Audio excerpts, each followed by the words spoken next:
Hi guys, welcome to my channel. അങ്ങനെ നമ്മുടെ കാറ്റത്തെ കിളിക്കൂടിൽ സുനന്ദേൻ്റെ നിശ്ചയമുള്ള ദിവസമാണ് കേട്ടോ കാണിക്കുന്നത്. അപ്പോൾ അന്ന് രാവിലെ തന്നെ ഭയങ്കര സൗണ്ടിൽ പാട്ട് വെച്ചിട്ടുണ്ട് കേട്ടോ. അപ്പം നികേഷ് ചോദിക്കുന്നുണ്ട് എന്താ ഏട്ടാ ഈ സൗണ്ട്. അപ്പം സുധീഷ് പറയുന്നുണ്ട് വേറെ എവിടെന്നാ, സുനന്ദേൻ്റെ വീട്ടിൽ നിന്ന് നമ്മൾ കേൾക്കാൻ വേണ്ടിയിട്ടാണ്.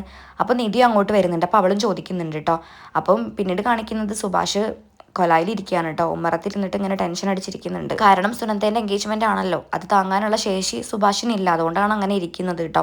അപ്പോൾ നിധി അടുക്കളയിൽ എല്ലായിടത്തും പോയി നോക്കുന്നുണ്ട്, പക്ഷെ കാണുന്നില്ല സുഭാഷ് ഏട്ടനെ.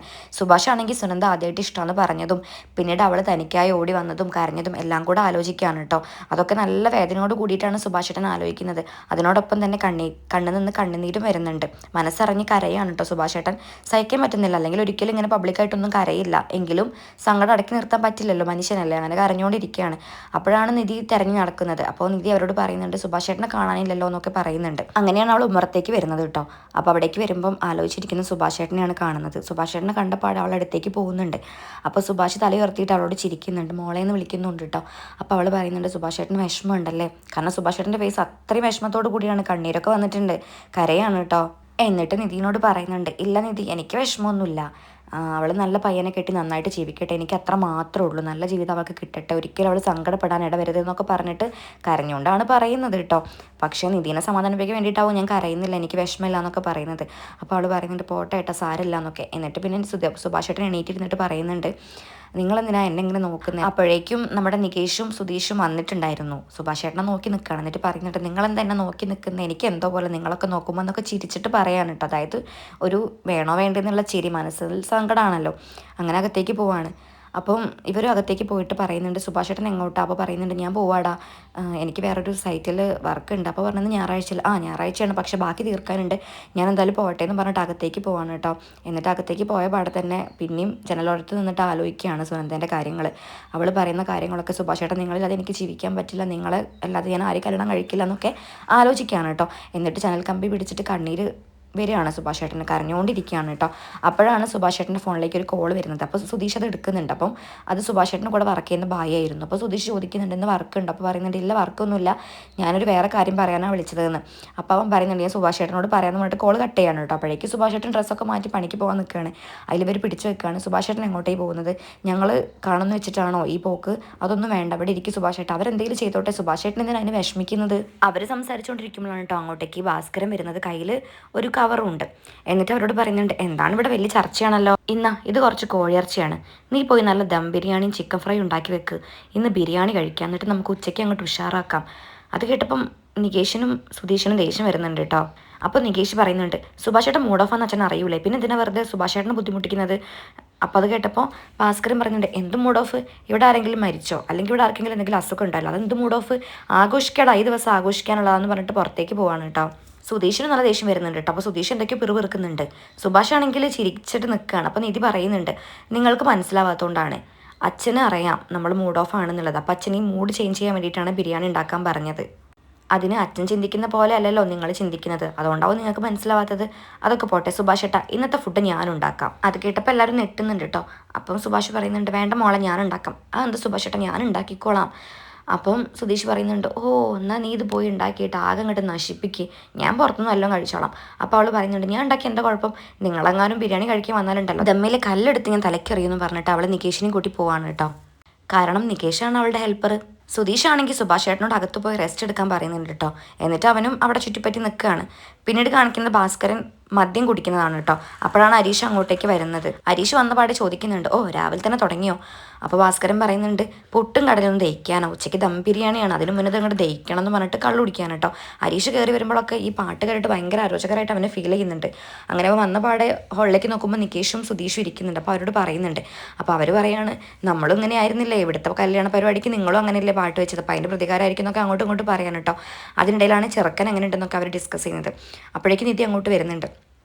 അപ്പോൾ സുധീഷ് പറയുന്നുണ്ട് ഞാനൊന്ന് പോയി നോക്കിയാലോ, എങ്ങാനും ഫോട്ടോ കിട്ടിയാലോ, അങ്ങനെയാണെങ്കിൽ നമുക്കറിയാലോ. അപ്പോൾ നിധി പറയുന്നുണ്ട് എന്തിനാ വെറുതെ അതിൻ്റെ കാര്യത്തിൽ ഇങ്ങനെ പോകുന്നത്, അതവിടെ കഴിഞ്ഞില്ലേ, പിന്നെ നിങ്ങൾക്ക് എന്താ പ്രശ്നം, അതവിടെ കഴിഞ്ഞു, സുനന്ദ വേറെ കല്യാണം കഴിക്കാൻ പോകുന്നു, നമ്മളിപ്പോൾ എന്ത് ചെയ്യാൻ പറ്റും, ഇനി അതിൽ വെറുതെ പ്രശ്നം ഉണ്ടാക്കാൻ ആരും നിൽക്കണ്ട, അതുകൊണ്ട് ഇനി ആ കാര്യം ആരും പറയണ്ട.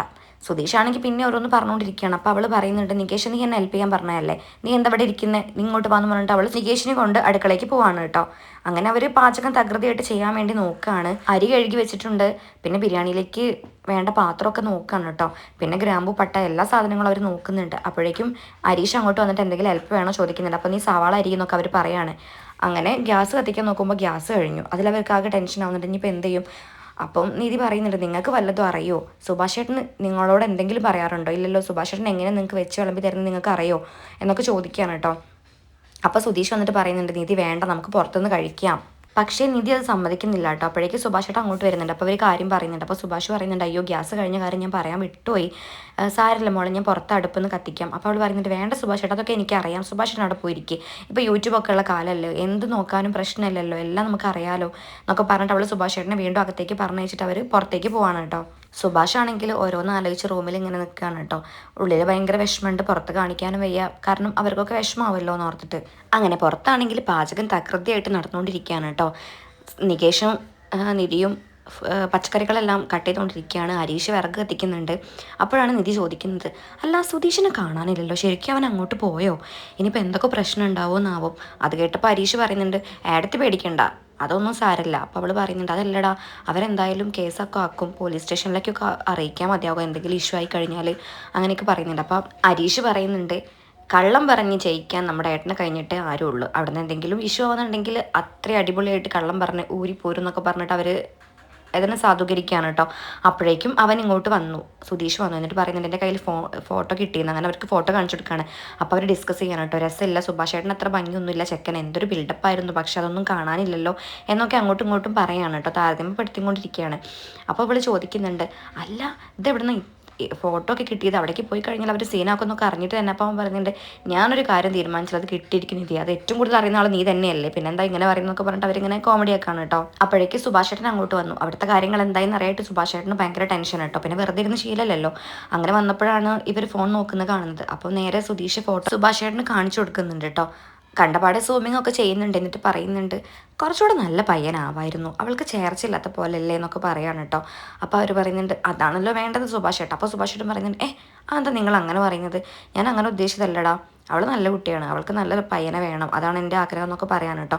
എന്നിട്ട് അവരോട് പറയാണ്, നിങ്ങൾ പോയിക്കോളൂ, ബാക്കി ഞാൻ ചെയ്തോളാം, ഇപ്പം ഇത്രയൊക്കെ നിങ്ങൾ ചെയ്തില്ല. അപ്പോൾ നീതി പറയുന്നുണ്ട്, അത് വേണ്ട സുഭാഷ് ചേട്ടാ, അത് ഞങ്ങളാണ് ഉണ്ടാക്കുന്നത്. അപ്പോൾ പറയുന്നുണ്ട് സുഭാഷ്, എനിക്ക് വെറുതെ ഇരുന്നിട്ട് എന്തോ പോലെ, നിധി ഞാൻ ഉണ്ടാക്കാം, ഇതൊക്കെയല്ലേ എൻ്റെ ഹാപ്പിനെസ്. അപ്പോൾ നികേഷും ഹരീഷൊക്കെ പറയുന്നുണ്ട്, ആ എടുത്തി നിങ്ങൾ ഇങ്ങോട്ട് വാ, അതൊക്കെ സുഭാഷ് ചേട്ടൻ റെഡി ആക്കിക്കോളൂ. അപ്പോൾ സുഭാഷ് പറയുന്നുണ്ട്, ഇനി ഫുഡ് കഴിക്കാൻ നേരത്തെ ഞാൻ വിളിക്കാം, അപ്പോൾ ഇങ്ങോട്ട് വന്നാൽ മതി കേട്ടോ എന്നൊക്കെ പറഞ്ഞിട്ട് അവർ പോവാണ്. സുഭാഷ് ആണെങ്കിൽ തൻ്റെ പണിയിൽ ഏർപ്പെടുകയാണ് കേട്ടോ. അപ്പോൾ സുധീഷ് പറയുന്നുണ്ട്, എങ്ങനെയുണ്ട്, ഞാൻ ആ ഫോട്ടോ എടുത്ത് വന്നുകൊണ്ട് കണ്ടില്ലേ സുഭാഷ് ചേട്ടൻ ഹാപ്പി ആയത്. അപ്പോൾ നീതി ചോദിക്കുന്നുണ്ട്, അതെങ്ങനെ ഹാപ്പി ആവുക, അതെനിക്ക് മനസ്സിലായില്ല. അപ്പോൾ അവൻ പറയുന്നുണ്ട്, അല്ല സുഭാഷ് ചേട്ടൻ്റെ ഫേസ് കണ്ടില്ലേ, കാരണം സുഭാഷ് ചേട്ടനെ കാട്ടി മോശം ചെറുപ്പക്കാരനാണല്ലോ അത്, അപ്പോൾ ആ ചെക്കനെ കാണുമ്പോൾ സുഭാഷ് ചേട്ടനെ ഹാപ്പി ആവല്ലേ ചെയ്യുക. അപ്പോൾ നീതി പറയുന്നുണ്ട്, അതെങ്ങനെ ശരിയാകും, എനിക്ക് മനസ്സിലാവുന്നില്ല. സുഭാഷ് ചേട്ടൻ അപ്പോഴും പറഞ്ഞത് എന്താ, അവൾക്ക് കുറച്ചുകൂടെ നല്ല ചെക്കനെ കിട്ടുമെന്നല്ലേ പറഞ്ഞത്, അപ്പോൾ അത് സുഭാഷ് ചേട്ടൻ ആഗ്രഹിക്കുന്നത് അവൾക്ക് നല്ലത് വരാനല്ലേ. അപ്പോൾ സുധീഷ് പറയുന്നുണ്ട്, അങ്ങനെയല്ല നിധി, നിനക്ക് ഈ ആണുങ്ങളുടെ മനഃശാസ്ത്രം അറിയില്ല. അപ്പോൾ നിധി ഒന്ന് കേൾക്കട്ടെ എന്ന് പറയുമ്പോൾ സുധീഷ് എന്തൊക്കെയോ പറയുന്നുണ്ട് കേട്ടോ. അതൊന്നും അവൾക്ക് ഉൾക്കൊള്ളാൻ പറ്റുന്നില്ല. അപ്പോൾ അവൾ പറയുന്നുണ്ട്, അതൊന്നല്ല സത്യം, സുഭാഷ് ചേട്ടൻ്റെ ഫേസ് കണ്ടാൽ അറിഞ്ഞൂടെ, നിങ്ങൾക്ക് ഇതുവരെ സുഭാഷ് ചേട്ടന് മനസ്സിലായിട്ടില്ലേ എന്നൊക്കെ അവൾ ചോദിക്കുകയാണ് കേട്ടോ. ഇതെല്ലാം ഭാസ്കരൻ പുറത്തിരുന്ന് കേൾക്കുന്നുണ്ട് ഒരു പുഞ്ചിരിയോട് കൂടി. അപ്പോൾ ഇന്നത്തേക്ക് ഇത്രയേ ഉള്ളൂ. അടുത്ത എപ്പിസോഡ് കാണാനായിട്ട് എൻ്റെ ചാനൽ സബ്സ്ക്രൈബ് ചെയ്യുക. Okay bye, thank